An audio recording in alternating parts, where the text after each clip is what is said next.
Hi beautiful people, welcome back to my channel, and if this is your first time, welcome. My name is Joy. This is now my 10th update on the years of usage eyeshadow project pan created by Sarah Catherine.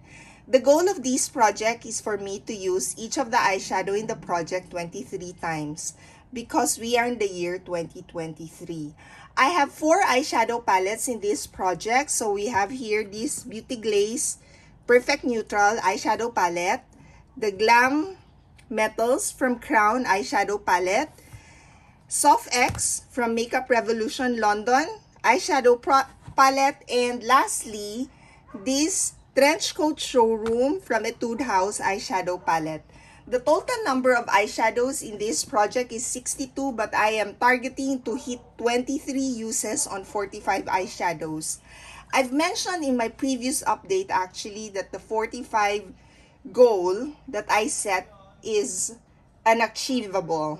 I made a mistake, but I just decided to stick with it and see how far I can go. And in my previous update, I was already at 18. I've already hit target on 18 eyeshadows, but not halfway from the 45 eyeshadows. I'm aiming to hit 23 uses. For this update, I managed to hit goal on 4 eyeshadows. In my previous update, I shared that I'll just be focusing on the eyeshadows that I have the most number of uses to be able to increase the number of eyeshadows I'll be able to hit goal on. So let me just do a recap. What are the eyeshadows I intended to work on so that I can increase the number of eyeshadows I've hit goal on?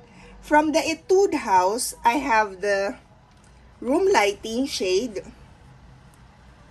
So this one is Room Lighting. I was already at 17 uses prior to this update. Then Gold Button, this one I was at 13 uses. And then lastly, Woolen Coat, this one I was at 11 uses. So there are just 3 eyeshadows that I was focusing on. My aim is to focus on for this update. So that's 3 eyeshadows there, and the least number of uses is 11. That's what I've listed. From the Soft X here, I was targeting to focus on Tiramisu. This one, it's 16 uses in my previous update. Iced Coffee, this one is at 13 uses. Festive Flame, this one, 13 uses. Then Peaches, this one, 12 uses. Pug, 12 uses. And that's it. So we have this shade, this shade, this shade, Festive Flame, and Pug. Those are the eyeshadows I want to focus on. But for this eyeshadow palette, actually, I managed to use other shades as well. Now, from this Glam Metals eyeshadow palette, I'm not going to work on any of them. None of these eyeshadows actually were at 11 uses. So this is what this eyeshadow palette looks like, and I've managed to hit goal on 2 eyeshadows. And then lastly, from the Beauty Glaze eyeshadow palette, this Perfect Neutral, the eyeshadows I'm going to focus on are, so we have here Muse. This was at 15 uses, Glazed, 14 uses, Clay, 14 uses, and then Mais, 11 uses, and Scarlet, 11 uses. So those are the shades I was supposed to focus on. I managed to hit goal on some of the eyeshadows there. Okay, so those are the eyeshadows from my previous update. For this update, let me now show you the eyeshadows I managed to hit goal on to bring it to 22. So let me start with the Etude House Trench Coat Showroom, because this is the one with the most number of uses, 17 uses. and it is this shade Room Lighting. I am now at 23 uses. I've used that 6 times. The other eyeshadows I tried to work on, but I'm not at 23 uses yet, is this Gold Button. I'm now at 16 uses. And then Woolen Coat, which is this one, I am actually at 18 uses. So this one has the most number of uses that I'm still not at 23. So that's what the eyeshadow palette looks like. So I've shared with you one eyeshadow that I hit gold on, and it's from that trench coat showroom. Next would be, so from 17 we now move to 16, which I also managed to hit gold on, and it's from this Makeup Revolution Soft X eyeshadow palette, and it is this shade Tiramisu. This was at 16 uses, now I'm at 23, so I've used this 7 times. Now, apart from this one, the other eyeshadows I tried to work on is Iced Coffee. I've just used that once.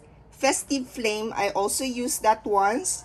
So from 13, it's now 14 uses. Peaches, I also used that once. So 13 uses. The one I've used the most is Pug. This one, because I've used this 3 times. The other eyeshadow I also worked on in this eyeshadow palette is this shade.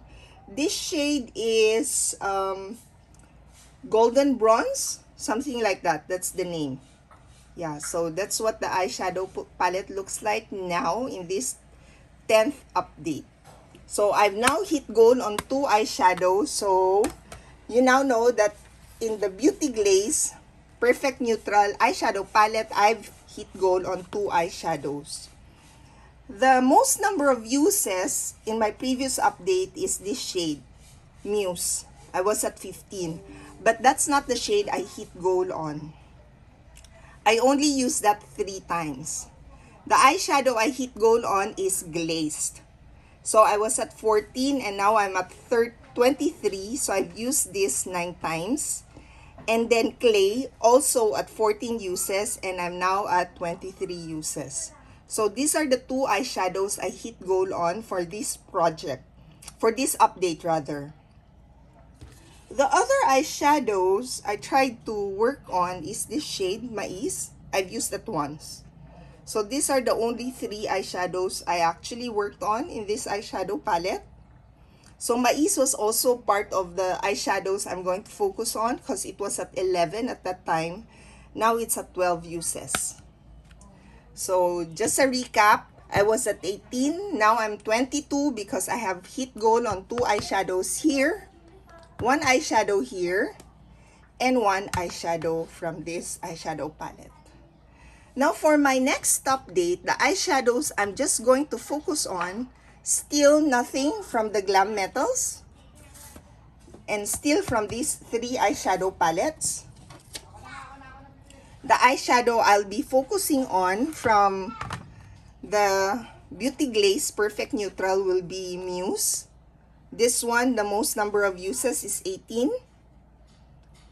And then I've included 12 eyeshadows. That's the most number. I don't have 11.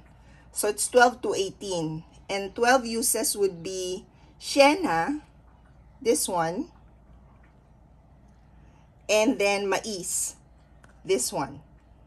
So last time I have Scarlet in the focus eyeshadow, but not anymore because that's still at 11 uses. I didn't get to use that last time.